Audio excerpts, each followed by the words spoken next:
The Senate Judiciary Committee's top Democrat has sent letters to several members of President Donald Trump's campaign team.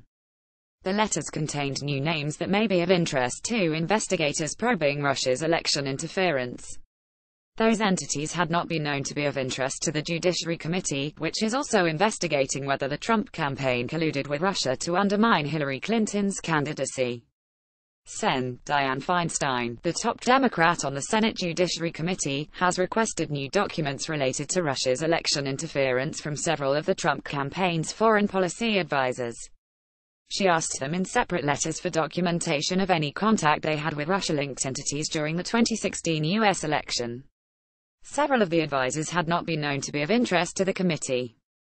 One of them is Paul Erickson, a longtime Republican activist who told associates that he was an advisor to President Donald Trump's transition team.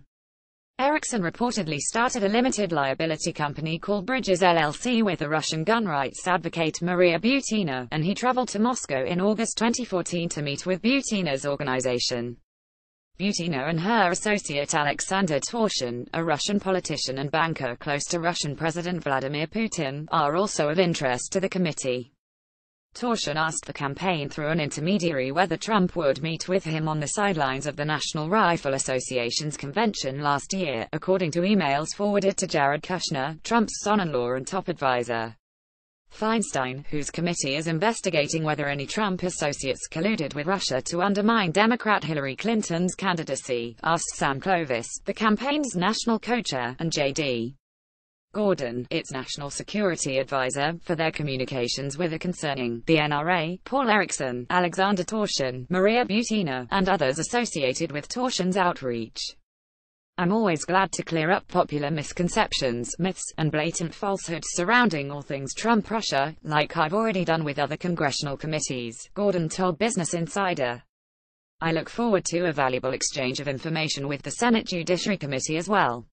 A new request to Carter Page. In her letter to Carter Page, an early foreign policy advisor to the Trump campaign, Feinstein asked for all communications to, from, or copied to you with a concerning Sergei Karaganov, a Russian political scientist and foreign policy advisor to Putin, Randy Levinas, the executive vice president and chief operating officer of the U.S.-Russia Business Council, and Bernie Sucher, a former managing director and head of global markets for Russia at the wealth management firm Merrill Lynch.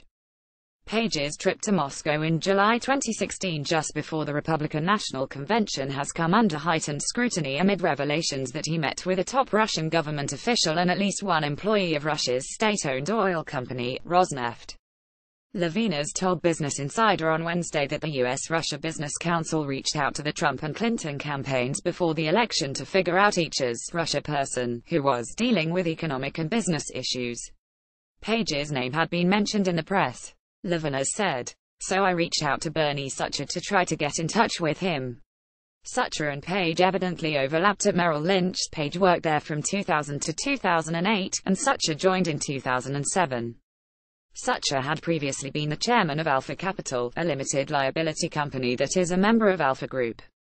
Feinstein also asked Page for his communications with a concerning Alpha Group, which came under scrutiny by federal and congressional investigators after a computer server for the Russia-based Alpha Bank repeatedly looked up the contact information for a computer server being used by the Trump Organization, far more than other companies did, representing 80% of all lookups to the Trump server.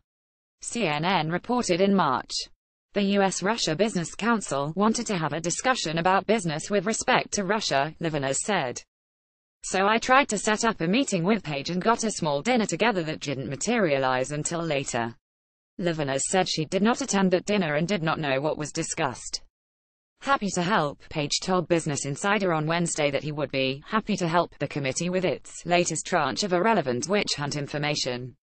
He characterized it as an extremely intrusive request, requiring many hours of work and delving into extensive amounts of their personal information which has nothing to do with anything as an innocent, wrongly accused person. I guess dirty swamp politicians play the same tactics, whether from Minnesota or California, Page added, alluding to Minnesota Sen. Al Franken, who has been accused of sexual harassment. Page said he was not in touch with Karaganov during the campaign, adding that he hadn't spoken to him in about 10 years or so. I'm pretty sure that was the last time we talked, he said.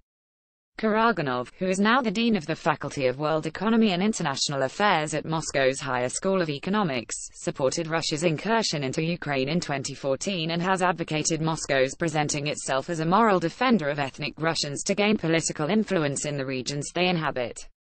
"We want the status of being a great power," Karaganov told Germany's Der Spiegel last year. "We unfortunately cannot relinquish that. In the last 300 years, this status has become a part of our genetic makeup." He added later, "We believe that Russia is morally in the right. There won't be any fundamental concessions coming from our side."